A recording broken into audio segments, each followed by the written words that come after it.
High বন্ধুরা, শীতের শুরুতেই দেখো বানিয়ে নিলাম সাজের পিঠা। তো এক এক অঞ্চলে এক এক নামে চেনে এই পিঠাকে। কেউ সাজের পিঠা বলে, কেউ কাচি খোঁচা বলে, কেউ তোমার চিতই পিঠা বলে। তো আমাদের এলাকায়, আমাদের জেলায় সবাই এটাকে সাজের পিঠা বলে। তোমরা কে কি পিঠা নামে চেনো দেখো।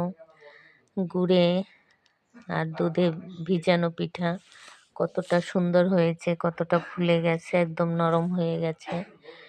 তো আমার নিজের হাতের বানানো পিঠা খুবই সুস্বাদু হয়েছে। পিঠাগুলো দেখতেই খুবই লোভনীয় লাগতেছে, তোমরা দেখতে পাচ্ছ কতটা লোভনীয়। তো কে কে শীতের শুরুতে এই পিঠাগুলো খেয়েছো আমাকে কমেন্টে জানাবে, এবং আমার পিঠাগুলো কেমন হলো তোমরা কমেন্ট করে জানাবে।